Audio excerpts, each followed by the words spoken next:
All right, you guys, can y'all see me now? Can y'all see me now? Are we getting good reception? Let me share the live again so that everyone will know that I am back, ladies and gentlemen. I want everybody to be able to see me. Do, do, do, do, do, do.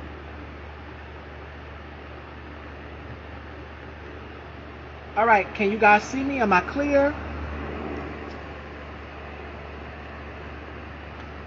Because if I need to start a new live, I definitely do not mind. I do not mind coming back.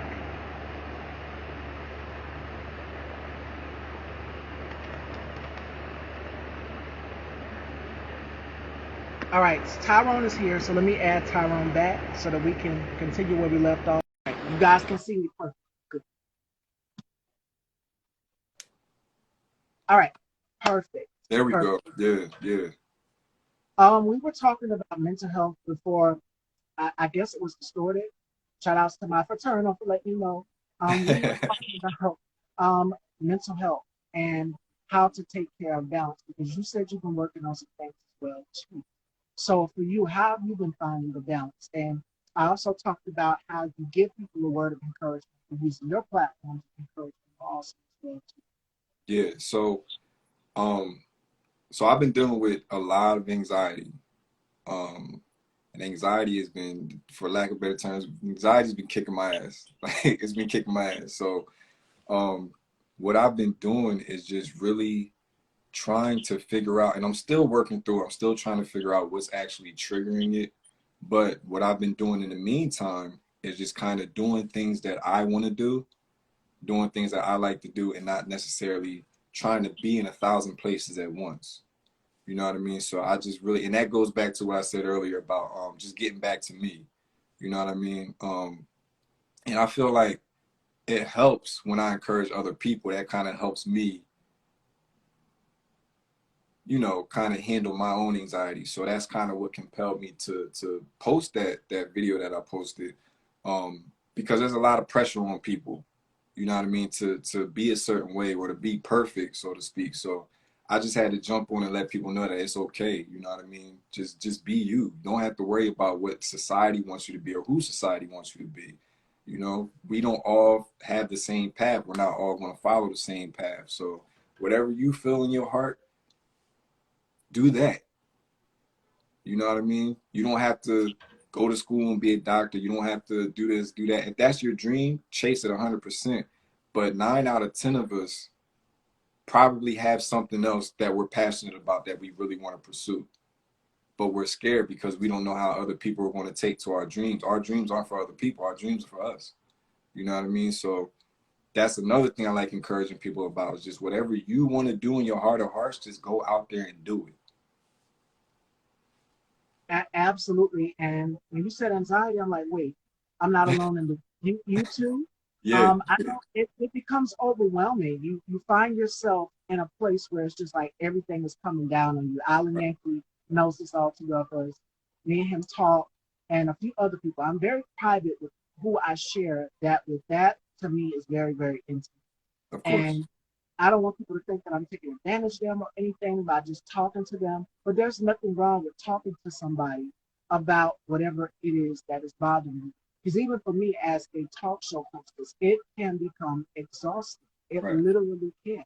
If you do not find time and take time for yourself and find an outlet that works for you, and right. talking, speaking about it really helps me as well too. Because there are people out here who literally have lost themselves Mm, because of anxiety or right. depression or bipolar. Hmm. And we kind of talked and touched on this the last time, just a little bit when you were here. It would have been back in 2021, 2020. But there are celebrities out there who go through bipolar disorder, who go through Yeah, anxiety. And yeah. shout out to them who are out here. My name just a few. Taraji P. Henson has been very vocal about depression.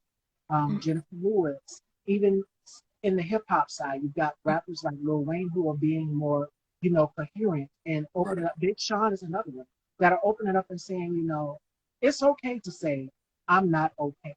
right. And a lot of people have to get out of this, especially like you said in the beginning before you got messed up or whatever.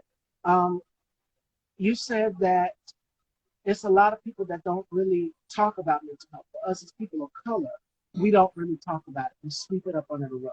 right, Sometimes people don't follow their dreams because they fear of not being accepted. So they go after the norm, but miserable. right, Exactly. right, And that is not a way to live your life. You right, you have to talk about it or it will just eat away at you. It right, literally will eat away at you. Like you can find yourself sitting in a room and you can feel like the walls and everything is closing in on you, especially in this pandemic. We lost family members, we've lost friends due to this crazy thing out here. But the main thing to remember is there are people out here. So I was watching this video this morning, and it was like a social experiment where this guy was just going around hugging random people. And I'm like, you never know what a person can be going through. And the mm-hmm, young lady that he was hugging, she got very defensive. She was just like, well, get away from me, before I call the let's just say the jelly beans. right, Before I right, call the jelly beans. And she got very defensive, and then she said, "Can you come in for a minute, please?" And she said, "Can I have a hug? Can I really have a hug?" So she was sort of people are sort of reluctant, and they become standoffish. They don't know a person's, um, you know, motives or whatever, and it's just like it's right, okay. That's perfectly normal. But this is a social experience. So the guy went around and was giving people hugs, and before you know it, the next few minutes, she called him back and she just broke down crying. She said, I mm, lost my dad. So you never know what a person could be going through first. yeah, yeah, And it's okay to not be okay. You don't have to walk around with a chip on your shoulder as if, oh, I'm okay. I'm above this. I can handle this. I got to be tough. It's okay to cry every right, now and then. right, And I know for me, I might seem like the most ferocious, fearless of them all, according to some people. But no, I'm not. There yeah, there are days literally where I don't feel like myself. I don't feel like being great. I don't feel like being, as Tyrone put, this perfect, because I put a lot of pressure on myself to be perfect. I've always been that way ever since I was going to school. I wanted to make straight A's. I had to please my parents. And of course, we all do because we are our parents' children. right, But as you get older, it's just like, nah, I'm done with the pleasing. I don't want to please people anymore. What can I do for me? Shout out to Alan Yankee for telling me that. He told me, you got to stop trying to be the people pleaser because it will mm, literally wear you down. yeah, And that yeah, can cause anxiety as well, too. Even for me being self-constructive about myself, self-critical. Thing about me is, FYI, and I've kind of spoken briefly on this. Um, I don't. I go back and I watch my interviews, and I'm like, no, could have been a little bit better. I always try to find the worst in something, but right, what other people don't see is something that you might see. And what I right, mean by that is we always try to find the worst in a situation, but other people don't see it. They're just like, no, you did it excellent. Girl, you're being too hard on yourself. yeah, And that's one thing we also have to stop doing is being so self-critical. yeah, Accepting being in that space of vulnerability is a part of healing and life. Some people are afraid of that. Well said, it's okay to not be okay. yeah. Absolutely. And we I have to mean, get out of that. Go ahead, Tyrone. I'm sorry. I was just going to piggyback off what you said about, sort of being a perfectionist because, as an actor, you always want to make sure every scene that you do, every take that you do is the best that it can be. So what I had to do, and I still struggle with it now, but what I had to do is if the director likes it, let it go. You know what I mean? Because I will sit there and I will pick apart a scene like, oh, I didn't like that face I made, or I wish I would have I do said it this too. line like this, or did it like that, or I wish I could redo that whole scene. Sometimes I'm like, I wish I could redo that whole movie. The reality is, once it's done, it's done. You know what I mean? You can't really go back. So I'm definitely hard on myself. I wouldn't necessarily say I'm a people pleaser. I just try to do the best that I can, and I feel like I put too much pressure on myself to Yeah, be, like a perfect actor. So like like my man Nick said, he said if the director likes it, let it go. And that's something I'm learning how to do because I'm always so used to And you know, every director is different. So I'm used to being on sets Yeah. where you get feedback after every take. And then some sets you don't get any feedback and you're just like, wait a minute. Then you start spiraling out of control mentally because you're like, wait, was that cool? Was that good? We're moving on already. But I don't know how I did. Did I do okay? So then I had to learn because that particular director, he said, he was like, listen, if I don't say anything, you cool. Let's move on. And I was like, okay, you know, still like, but okay, I got it. I got it. So I definitely put a lot of pressure on myself to be the best performer that I can be on any project that I'm on. Um, but I just gotta learn to just trust the people that I'm doing the production with. You know, trust that they're getting the good shots. Trust that my performance is where they need it to be. That it's up to par. And you know, just get out of my head about it, because that's probably one of my acting anxiety triggers, is just making sure that I'm performing. You know, because I want to be good. I don't have to be the best actor in the world, but when that conversation comes up, I want my name to be in that conversation. You know, out of the top 10, I don't have to be number one, but as long as I'm in the top 10, and I'm okay. But you know, that's kind of what I've been dealing with on the performance side of things lately, though. And there you have it. You know, and it's like Nick said in the comments, we always find things to pick apart. And I know for me, I find things to pick apart. Like, maybe I Yeah. could have did this in the interview. It's the perfectionism, a word I just made up, complex, Right. where we try to find things that are not necessarily there. And people will say, otherwise, you did well. So we got to get out of that. We have to break that cycle of being our own worst critic. And Yeah. I've interviewed other guests, and they're just like, if I don't see it, other people don't see it. There's Right. nothing there. You did well. You did excellent. And we have to learn to celebrate ourselves instead of putting ourselves down or Exactly. thinking that we could have did a little bit better. Yeah. That causes anxiety too. Yeah. Really like putting pressure on yourself, like this has to be perfect. And I know for me, I put a lot of pressure on myself because when I deliver a project or I am doing a interview or hosting this platform, I like it to be perfect. I like my introduction to be perfect. I like to make sure that I get all of the facts. That's why when my guests come on, they're like, "You've done your research." Yet, yes, I call me the Black Olivia Pope because they do. I will do my research before every interview. That's what every talk show host has to do. We Right. have to do research on the guest. We have to find out where the person that you're interviewing is from. All of these things that goes into it. It's a lot of work that goes into it. So when I release the project and I put it out and everybody goes back and watch it, they take it, oh, she's got her information. She's got it. Right. So I try to make sure that I'm right on top of it. And Alan Right. Yankee says top 10. I need top 5. But one thing I do, and I got to give you your flowers for this. One thing I do like about your platform is, I see a lot of other platforms, and they jump on and they just want to hear about the scandals or the dirt or the Yeah. tea, if you will. One thing I do admire about your platform is you want to know the good things that are going on with people. You know what I mean? Like, update me, what's going on? Or it's never, well, I heard about this, or tell me about this because I heard this. Or I heard, and that's the reason why I agreed to come back, because I was like, I like that. You know what I mean? It's not, you don't try to tear your people down. You know what I mean? Like, you just want to hear about all the positive things that are going on in people's life, and then talk about some of the real stuff too, like we did with the anxiety thing and mental health in general. So I dig that. And I try to make it relatable.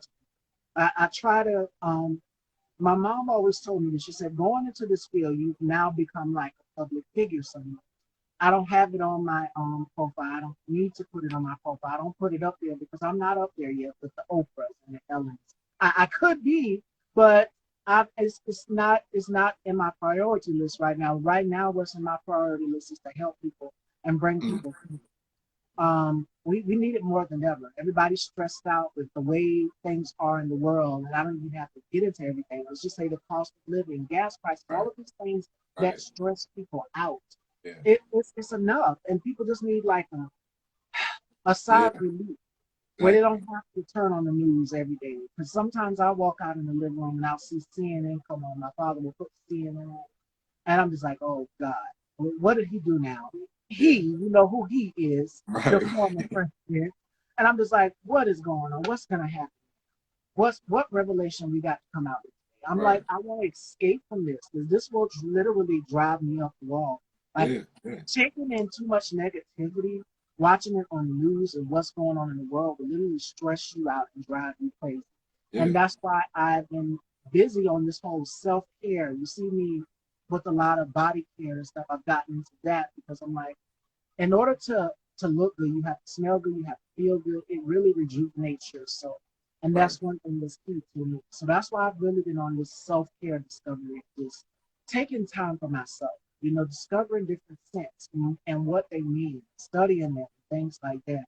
So that's why I've been better and less stressed out. And plus getting lots of sleep. So make sure you guys are getting your rest. Yeah. For Don't sure. find yourself because I my sleep schedule has been messed up before, and I'm like, I'm going to get my hours of sleep. Me, Right. I'm I not just going got to. mine back on track. Mhm. Yes, and I know when these fallbacks and all of these things happen, it kind of knocks us off things that we would normally do. But you find yourself slowly but surely getting back into the hands of the things. But that would throw us off a little bit. So mess your sleep pattern all up. But make sure you guys are taking time for yourself, refreshing your mind, and Mhm. not taking in too much negativity. Not platform. I'm going to be honest, Tyrone. I'm glad you said that. I'm going to be honest and transparent because as a talk show, that's what we have to do.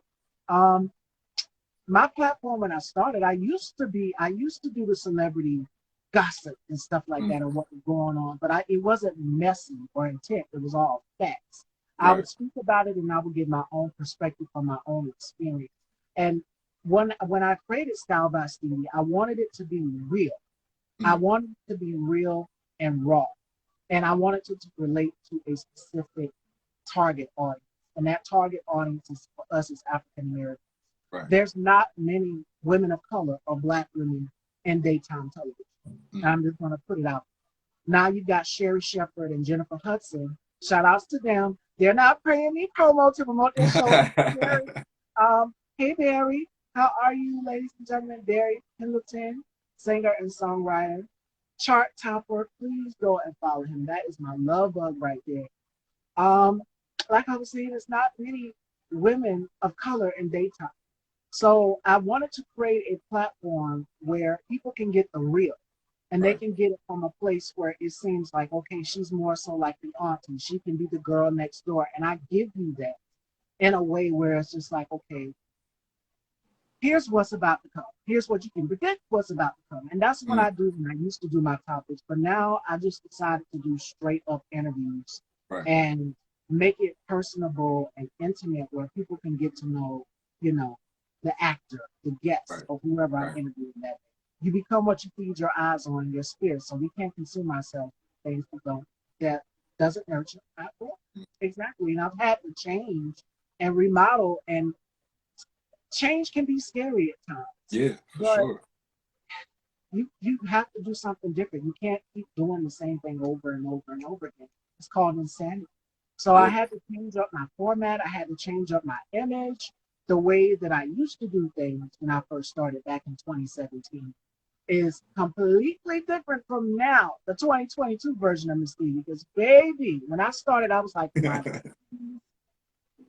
my teens, 20s, and I still am in my 20s. I'm 28. But when you're about to hit 30, that light bulb goes off.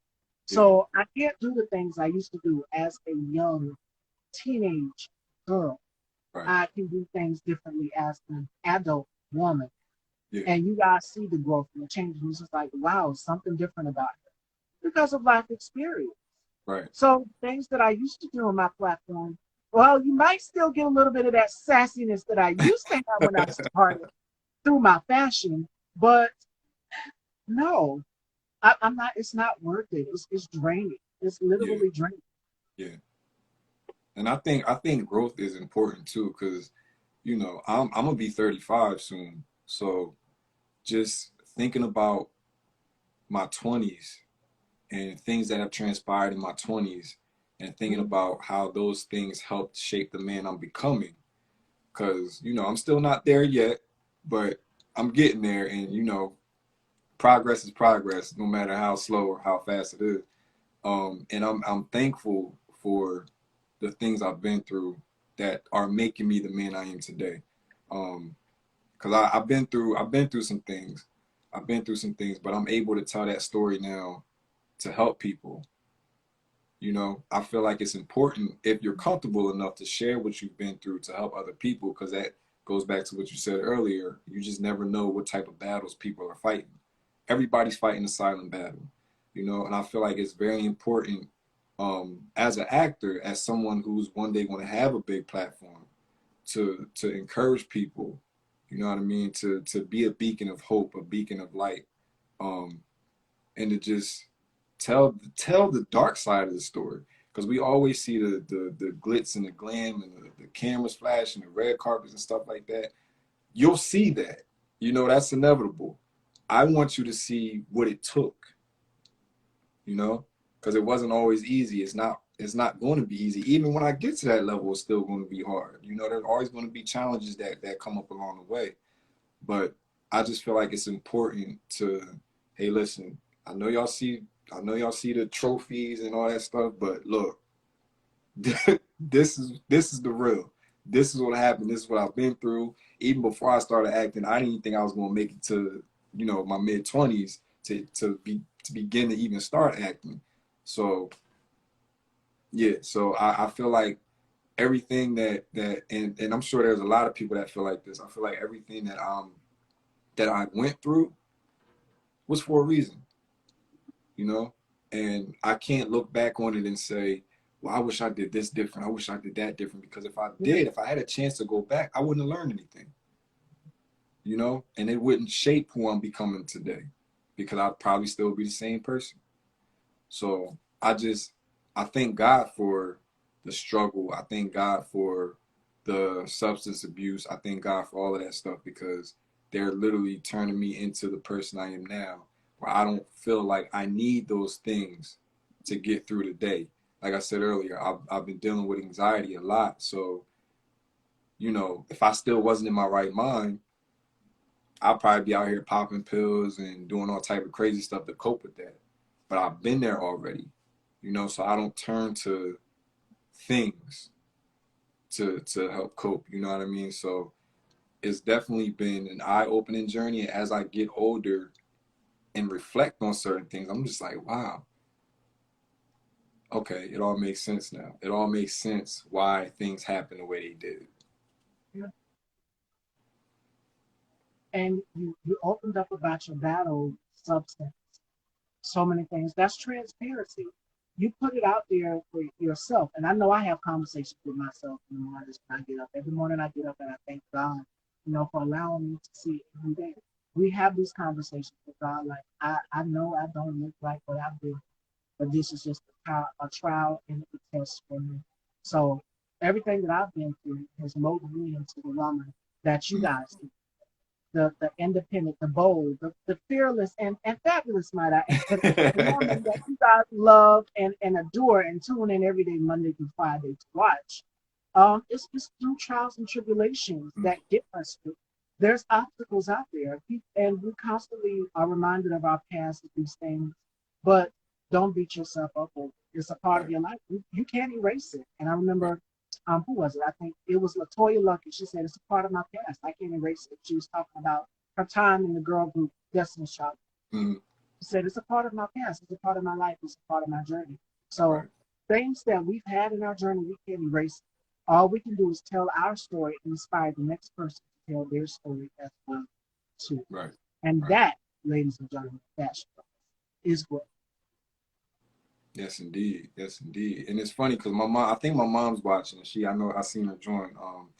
She actually wrote a play called Butterfly, and we're performing on September 30th. For everybody's watching, if you want to come, the link to the tickets is in my bio. So this is her first major production, and she wrote the story, and it's kind of loosely based off me. I don't know if she knows that I know that, but you know, I meant to pick a bone with her about it, but you know, I'll do that later. Um, but it's pretty much it's about forgiveness, it's about change, it's about growth. Um, and every time I read, like every time we rehearse and I'm reading the story and the story is really starting to hit home, I kind of just look at her and I'm just like, why did you do that to me? Like, why do you write this about me? Like, I know this is about me, but it. I say that to say I'm happy that I inspired her. You know, even through going through all my nonsense, I'm happy that I was able. My story inspired her to be able to write a story, and me, unbeknownst to myself, I'm pushing her to, you know, bring this thing to life, not knowing that the story is about me. And here we are getting ready to perform at the end of the month on this nice big stage. And I'm like, wait a minute, now everything's kind of clicking. Um, but you know, we're all very excited and she's very excited. And I couldn't be more proud of her for, you know, just stepping off of that ledge and spreading her wings and, you know, doing her first major production. So it's been an honor to be able to not only star in it, but to help put it together and, you know, produce and co-direct and stuff like that. I'm tired. I'm super tired, but I know it'll be worth it in the end. It's going to be a beautiful thing. So how did it feel? Because you said you got a bone to pick with your mom and everything. So how does it feel to have this project that you already knew and you foreshadowed was about you come to reality? Um,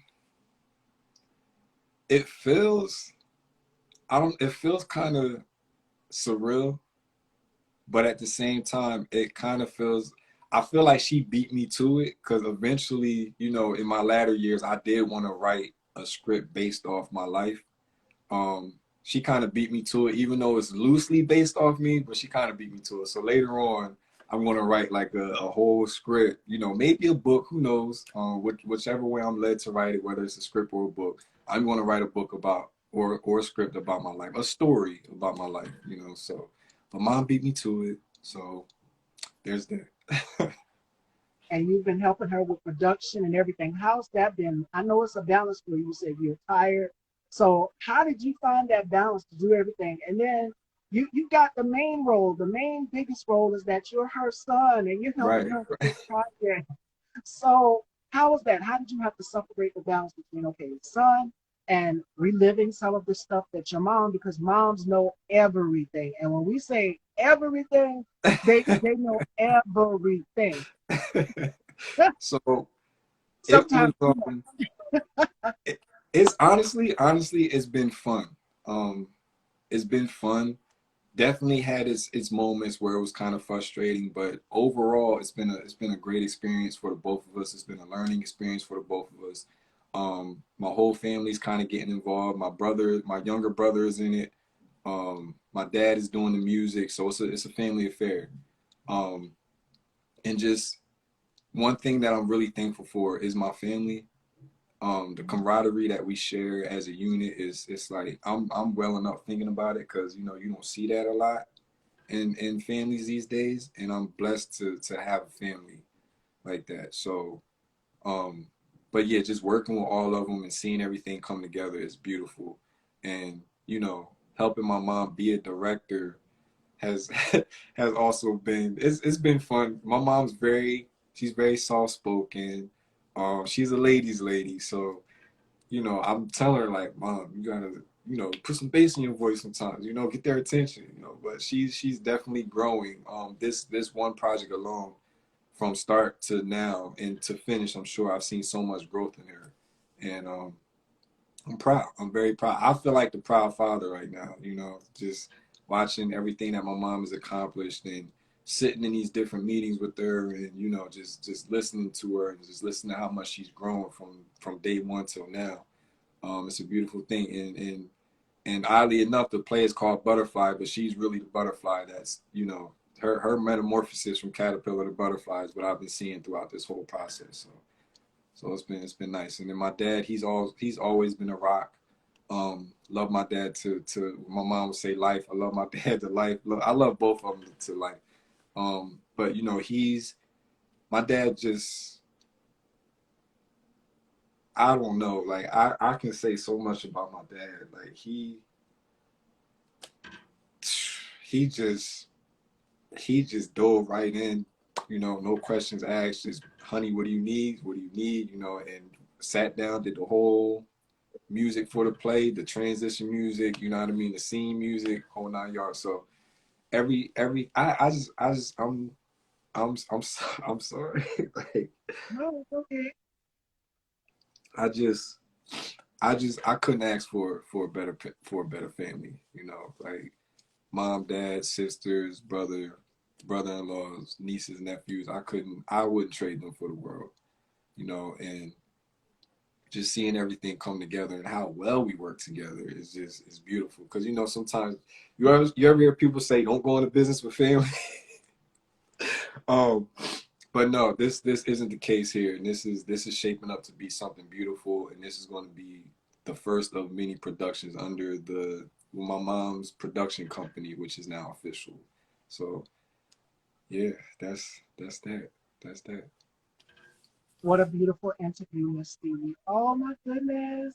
Ladies and gentlemen, L. Morgan Lee, and congratulations, girl. You are doing the thing on Broadway. Such an honor to have you here. Thank you so much. I'm glad you're enjoying this interview. We're talking about Tyrone's mom's project, Butterfly, and the inspiration behind it is actually him. It's about him. So having to relive some of this stuff. What is it like? Because I know tapping back in or doing a biography or anything for that nature, having to relive those moments.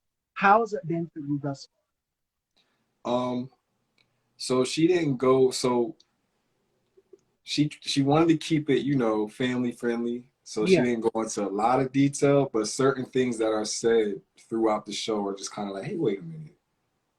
Okay, all right, I get it. So she didn't make me want to like sit in the corner and cry or anything like that. But it was definitely some trigger words that are like, oh, okay, I know where you got that from, or I know you got that from. So yeah, but she took it easy on me as far as the writing is concerned. She took it easy on me. yeah, because moms could go there. Like I said, they know everything from where the birthmark was to everything, how many pounds. And now she came out with your big baby look. They know it all, so they could have been Yeah, there. Mom didn't do that. So this is going to be a beautiful project. And it's dropping September 30th. It comes out September 30th, and you guys can go and purchase your tickets in Tyrone's bio. So, are you nervous to be doing this, to be acting like? Because this is going to be live, right? yeah. So I haven't been on a stage in a while. So I'm nervous but excited at the same time about getting back on the stage. And one thing that I've been doing is now that we're rehearsing in the actual venue where the show is going to be, you know, I just take some time and I'll just walk around the whole stage to just, you know, bring myself back to it, you know, to make sure that that night I own the stage and, you know, my cast members, they own the stage. So I'm definitely trying to bring as much positive energy to my cast and the crew as possible. I mess around with them a lot. Like every time we rehearse, I tell somebody they're fired. You know, just having fun with them. But yeah, it's definitely going to be it's going to be something. It's definitely going to be something good. And you haven't done stage in quite a while. This is completely different from the from the shows that you've done, which are Right, actually, like production and everything like that. And of right. course, theater's production as well too. Like you've done Fatal Attraction, For My Man, and all these other shows, and it's completely different than doing live. And I ask a lot of actors that question, like, because if you mess up something or if anything gets messed up, people will catch on to it instantly. But you are a amazing actor. You Thank you. got this. And Butterfly is going to be coming out September 30th, ladies and gentlemen. So, are you nervous getting up in front of the crowd and doing this? It's been a minute since you've done Yes, yes, I it. am nervous. But I'll be fine. I'll be fine. Love you too, sis. Um, I'll be fine. And I know the support system I have around me, you know, that's my backbone. So Mhm. and I don't want to speak this, but even if I was to like flub a line or something like that, thank God I'm skilled enough to be able to pick it up and nobody will know. So, but yes, I'm a little nervous. I'm a little nervous about it. Yes, when it comes to doing theater, the key trick is to keep going, keep going. Right. What tips would you give to actors that are looking to? We just had L. Morgan Lee. She's done Broadway. And now you're doing theater as well too. This is your, it's been a minute since you've done it. You've done it before. It's been a minute since you've done it. What advice would you give to actors that are looking to get into theater and doing live? Like we're doing this show here live, everybody's watching, they're coming in. It's a completely different experience than doing a film Yeah, or, a TV series. yeah. So when it comes to theater, like you said, is one and done. You know what I mean? There's no stop, reset, I messed up, sorry. So a lot of it is the chemistry that you have to have with your scene partners for everybody to kind of know. Everybody has to know everybody's lines. Um, excuse me. And I feel like if somebody was to mess up, the next person will know and they'll know how to pick it up and they'll be quick about it. Um, but it's definitely a matter of trusting your scene partners and your cast members, because when you have that camaraderie, then it's like, okay, I know this line's coming next, but if they miss it, what can I do to make sure nobody knows they missed it? So it's kind of something you have to think about on the fly. So you got to be quick on your toes. You just got to be really quick on your toes. But the best advice I can give is just know your lines. Study, study, study. Just know your lines. Absolutely rehearse, make sure you practice, take a moment to yourself. And shout outs to actress Jackie Harry. We know her sister, and she played Mm, on just said she played Sandra. She right, said when you're doing theater and when she sits and backstage in the dressing room, she mm, practiced the art of stillness. right. And what that means is you take a moment to just be still and reflect in the moment. Mm, Because when it's so many things that are going on around you, you got to make sure that you remember your lines and right. everything. Practice the art of stillness, and you Mm, use that technique in life as well too. Even me, like I I, I think I'm channeling my little inner Erica Badu because I've started to light candles and stuff. Now I hadn't got to the incense, but I've learned about Palo Santo, which is also great for relieving stress. It's great. And I do, that is my beauty ritual before I start getting in mm, here and makeup for this platform. I light a candle, I find mood music, and that's what calms me. Practice the art of stillness. And you can do it through meditation or just take a moment to just kind of close your eyes and be in the moment right, and right. think about things. Let it just go. And then when you're on stage, you got it. So that's why Yeah. I'm so relaxed and zen during this interview. I'm not gonna lie, because I'm like, I haven't spoken to him in a couple of years, in a minute. So I don't know what this interview is. I want everything to be perfect. And it turned out amazing. You guys can see how relaxed I am. You see a change within yourself when you Mm, practice the art of stillness. And you'll feel so much better. I'm telling yeah, yeah. And it's funny that you said that too, because being on stage, when you're going through the scenes and the show is you. Yeah, going on, you can hear the audience. So you can hear them laughing, you can hear them whispering. So it's so much going on in the audience while you're up there performing. And if you don't know how to tune that out, it can throw you off.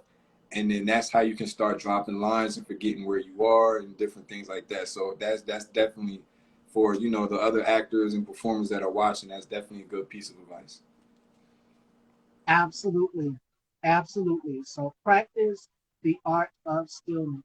Stroll E.T. Yvonne says, "Hey, amigo.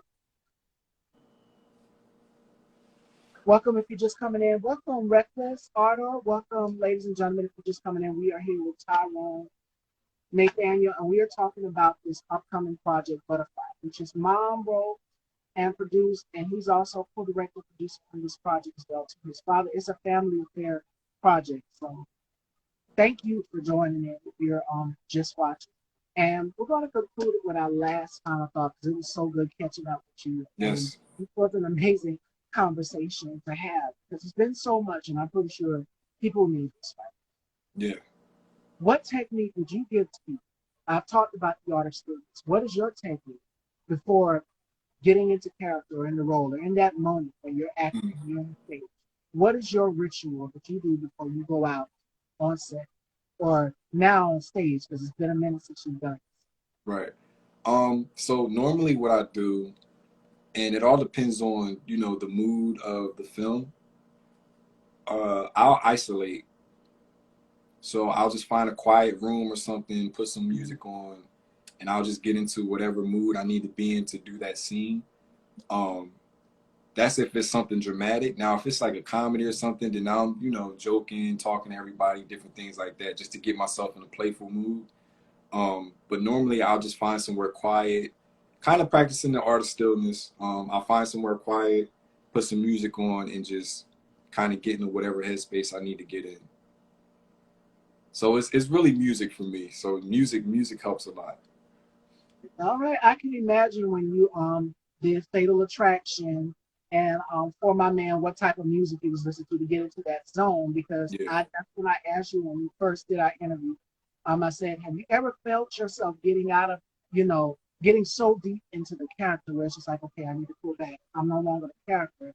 I'm Tyrone. You said in this one, the show you had to use an accent, make it seem like, but this one, we get to see a different side of you because you're telling a story. Your mom is telling a story about your life, and you're definitely in this project is so awesome. So we get to see a more vulnerable. And when you're telling a story about your life, that means the ups, the downs, yeah, everything. yeah. So the way the story is written is actually, I'll give you a little synopsis. It's actually, she switched it up a little bit. So it's about a former prostitute who, Mm. leaves the life, befriends a pastor's son, which is me, and then they go through different ups and downs, and she's curious about having a relationship with God and different things like that. Um, so certain things that we talk about are tied into real things that I've been through. Mm. So, but it's coming from her perspective. Well, actually, it's coming from both, because then I have some lines that are coming from what I went through in real life, and then some things that she says are coming from things I went through in real life. So it's kind of on both ends of the show. Um, but I think this one is going to be, I don't want to say easier to kind of get in the character, because a lot of it is my mom wrote it. I feel like she wrote it like she just jumped in my head and then wrote my character, because it's Mm. really, a lot of it is really me. I'm playful, you know, then I get serious, then I'm playful again, and then I get really serious. So like you said earlier, mom knows best, and she wrote the character as me to a T almost. So Again, they moms know everything. Mom's intuition, again, they know it firsthand. But before you could even walk, you had to crawl. So they know these things. They know it instantly. So it's going to be dynamic to see it from both sides of the perspective. Butterfly, September 30th, ladies and gentlemen. Please yes, make sure you guys head on over to Tyrone's bio. The link is in his bio. So you guys can head on over there and purchase your tickets right now. It will be at the end of this month. So make sure you guys please go and get your tickets. Any last final thoughts before we close out this interview? Because you always, in the beginning of the interview, I said that you've given people a word of wisdom and encouragement. What word do you want people to take away from watching this interview? You've got some good feedback. I think the theme of today's conversation is it's okay to not be okay. Mm. It's okay to talk to people. I actually posted in my story. I seen a post that said, and this is especially for the men, but I'm sure that there are women that can relate to this too. I seen a post that said men have to suffer in silence. I don't agree with that, but at the same time, I understand why there are men out there that may feel like that. Um, you know, a lot of men are taught to be strong, never let them see you sweat. Different things like that. That Don't stigma cry has been how you look. Yeah. Yeah, that stigma has been embedded in men for so long, but there's two sides to that conversation. And the issue is that the second side of that conversation isn't being had, that it's okay to cry. It's okay to be vulnerable. It's okay to tell somebody that you don't feel well. It's okay to tell somebody that you have things on your mind. See, when we bottle things up all the time, that winds up causing stress on us, and that stress can turn physical, and then we wind up making ourselves sick. So to all the men out there and the women, it's okay to not be okay. If you need to talk to somebody, your closest friend or relative, talk. You'll feel so much better. Just talk. Whatever it is that you got going on, get that weight off your shoulders. It's okay.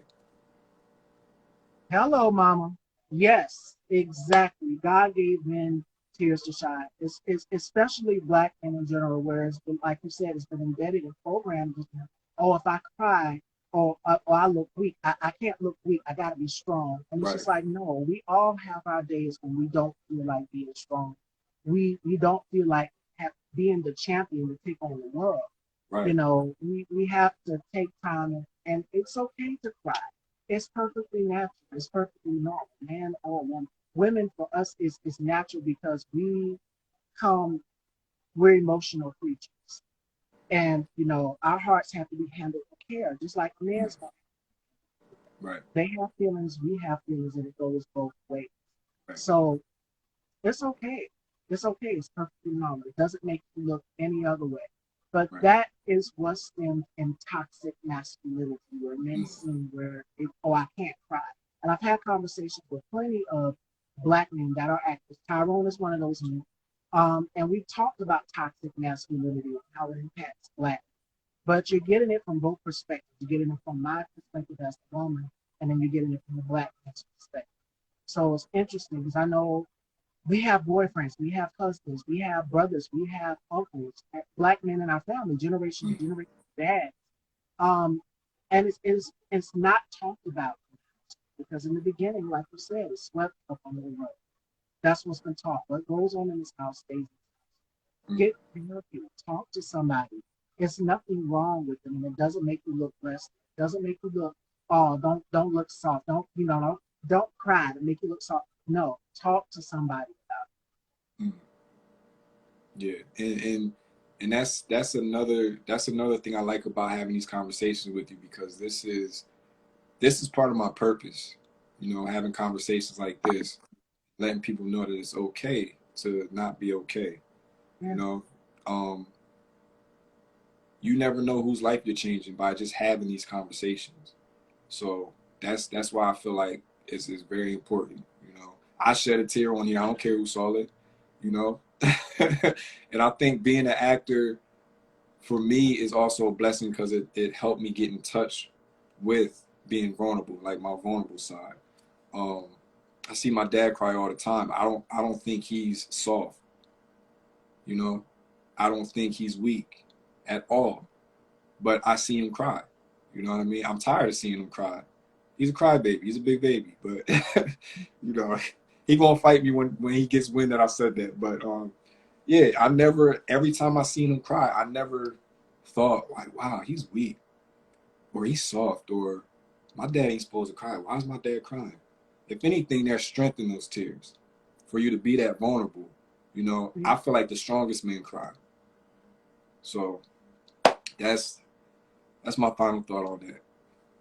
All right, fashion dolls, and I hope you all took something from this interview.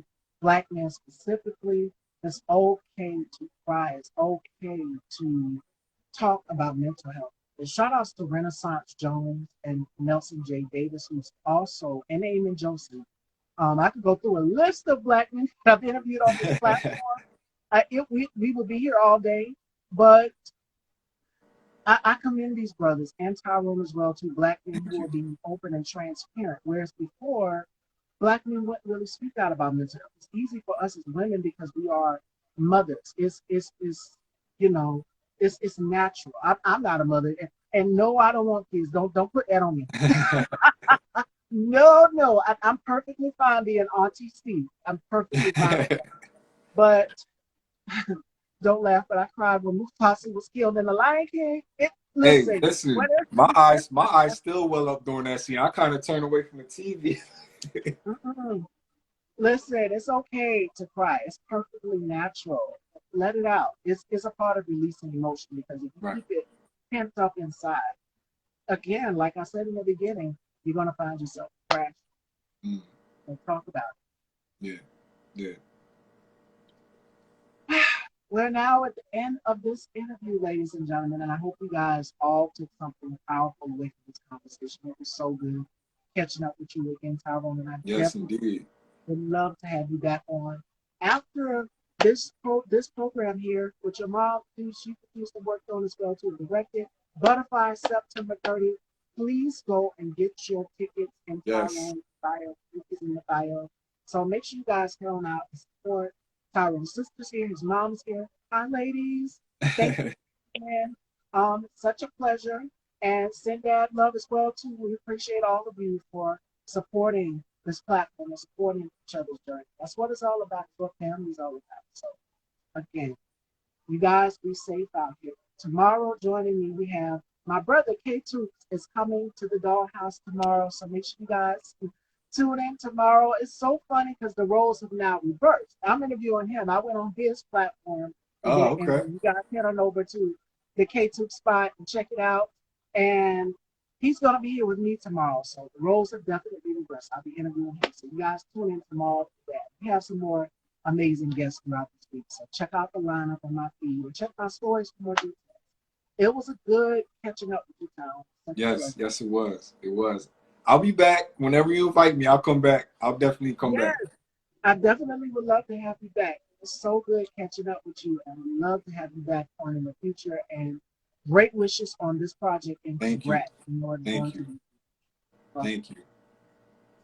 all right, fashion dolls. I love you all, and I will see you guys tomorrow with K2 at 4 p.m. Make sure you guys tune in, set your reminders, get your alarm clocks, drink snacks, all of that, and I'll see you tomorrow at 4. You guys take care and go get your tickets for Butterfly. Check out Tyrone's bio and check it out and get those tickets. I love you all and thank you all for tuning in to Style by Steve.